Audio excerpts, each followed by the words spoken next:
In the current meta, there is clear preference for range supports over the melee ones. This has made it tough for melee support heroes to be as effective during the laning phase, leaving them struggling to shine in this patch. Range supports are getting a lot of attention because they can poke at their opponents from a safe distance, keep enemies away, and maintain control over the lane. Their presence in the laning phase helps their core to farm safely because they can pressure the enemy offlaners without being at as much risk. On the other hand, melee support face challenges. They must be careful about how they approach the enemy. If they get too close, they can take a lot of damage. This can lead to unfavorable traits or even a situation where they can't do much in the lane, putting their core at a disadvantage. Despite the current meta favoring range supports, melee supports can still have a meaningful impact in the laning phase by keeping these simple tips in mind.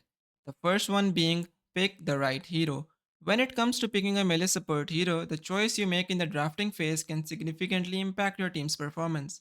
Support players often need to pick their heroes early, which means aiming for a strong melee support is crucial. Some of the strong standalone melee supports are Trend Protector. Trent's high damage, his ability to hide in trees and move freely in lane, slows and damage plus healing makes him a strong lane support and allows him to trade with enemy heroes. Undying. Most of the offlane heroes that are being picked are melee strength. Undying excels against strength heroes because his decay reduces the strength of the enemy hero, which makes him an ideal pick for an aggressive lane. Ogre Magi. With high health and armor, Ogre is a tanky melee support who provides slow and good damage per second with Ignite, which helps him close the distance with enemy heroes and trade attacks in the lane. He's a straightforward but effective choice. Centaur. Centaur brings stun from distance, high spell damage in the lane, and initiation potential to the table. His toolkit makes him a formidable support hero who can both engage and protect allies effectively. To learn how to play Centaur as a support, I have made a video on it. You can go through it once and then you're good to go. Doom. FY loves to play Doom on position 4 and it is pretty strong. Doom's second ability gives him speed and damages enemy in area which allows him to trade attacks with enemy. He can also devour creeps for additional abilities, adding versatility to his role, and clockwork. Some melee supports may not shine on their own, but they can synergize well with certain cores. These heroes include Tusk, Spirit Breaker, and Tiny type of heroes. After you have picked up your hero, the next step is to understand the matchup and position yourself wisely. First of all, you need to know if you're playing against a strong lane or a weak lane. A strong lane is a situation where the heroes in the lane work well together and can dominate their opponents in terms of last hit, skills, and control of the lane. Dazzle and Tusk is a pretty decent lane because of Dazzle's poison and Tusk tag team. But if you're up against a strong lane, then you should pay attention to where you stand in lane. Don't just go on the enemy heroes carelessly without a plan and avoid going too far forward and make the most out of your limited range. This way, you can pressure the enemy without putting yourself in danger. This clip was an example of Autopilot Dora where you make moves without making any plan. Now let's think of ways this lane can be punished. The only way a lane like Bristle and Trent can be punished is either by Trent overstepping and walking into you, and you commit on Trent, or you separate both heroes in lane. Now, how do you separate both heroes in lane? Understand how to manipulate the lane balance by using neutral pull techniques. Supports can reset the creep wave and control it effectively by pulling. By pulling the big camp, I'm forcing Trent to pull the small camp, which separated Trent from Bristle, and this allowed me to pressure the enemy carry. Don't hesitate to pick up items that help you stay alive and be effective early in the lane. For example, an item like Windlace is good against a hero like Juggernaut. Similarly, healing potions can keep you in the lane longer and help you absorb more damage. You also need to recognize when there's a chance to leave your lane and move to other lanes for potential kills. There are different scenarios to roam. For example, if you have a strong lane and enemy has weak heroes where enemy heroes can't do anything to your offlane, in such a lane you can let your offlane farm freely and roam on the map to win other lanes.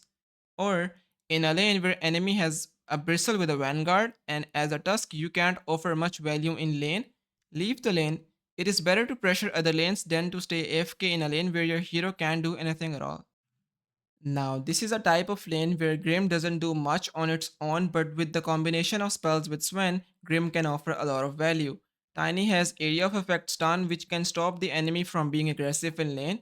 It is very important to understand the purpose of your hero in the lane and then sticking to the plan. My job in such a lane is to protect my offlane by being around him and using my stun to stop the enemy whenever they try to commit on him with Inkswell and help my core in securing creeps. We can also punish Grim with Tiny Toss if Grim gets out of position. On the other hand, the enemy team wants to separate us, so I am unable to stop when they try to go on us. I made a mistake by leaving my core alone and the enemy team punished that move. This is very common mistake which support players make. They don't recognize how badly it affects the lane when they leave their core alone in such situations. Same mistake made by Grimstroke, leaving Sven alone when the Kree wave is close to our tower, which results in Sven dying. Most of the melee supports are good at roaming around the map because of their spells, Tiny being one of them. Before you start roaming, you need to understand when is it okay to leave the lane. Earlier, when I left the lane, my lone druid didn't have Savage Roar to survive the lane, but now that my lone druid has Roar, I'm not bound to stay in the lane with him. Rather, I can make better use of my hero on the map, so this is where I can decide to rotate.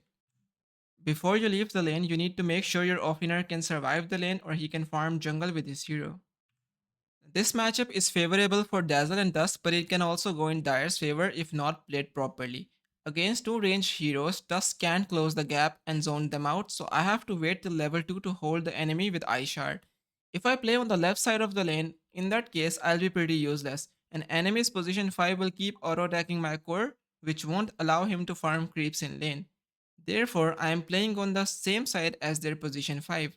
Now, if the enemy support attacks my core, he'll need to come close to me, and in that case, I'll be able to trade attacks with him. But if the enemy support attacks me, all I can do is not overextend and tank the damage so my core can farm creeps without any threat. In such scenarios, healing plays an important role, so don't hesitate to call for a healing salve. Survive the lane till your hero hits its timer and punish the enemy when you're strong.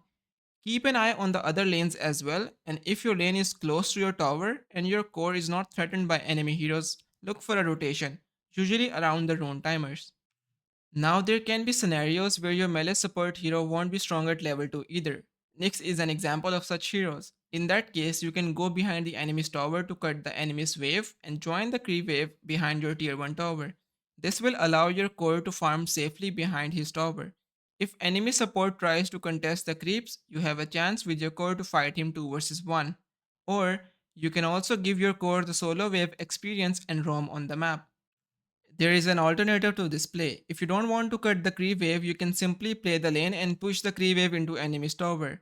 This way your wave will go into the enemy's tower and eventually the tower will push the wave back towards your side. If the enemy carry is good and he manages to control the Kree wave, you can unblock the hard camp with sentry and keep pulling it to get the Kree wave close to your tower. If you're playing a matchup where your heroes cannot contest the first wave at all, these matchups could be Trend plus 1 strong carry against Necrophos who struggles to stand in the first wave. You can hide here initially and plant a sentry in tower's range between trees. Your wave will go into enemy's tower and then you will have the Kree wave close to your tower. Make sure to block the small camp so the enemy can't pull the lane back towards their side, and this way you can always keep the lane towards your side and play close to your tower. These are some of the things that melee supports do differently than range supports. If you want to know how to play support in depth, I have explained that in my previous videos. Do let me know if I have missed out on something, otherwise have a nice day and good luck with your games.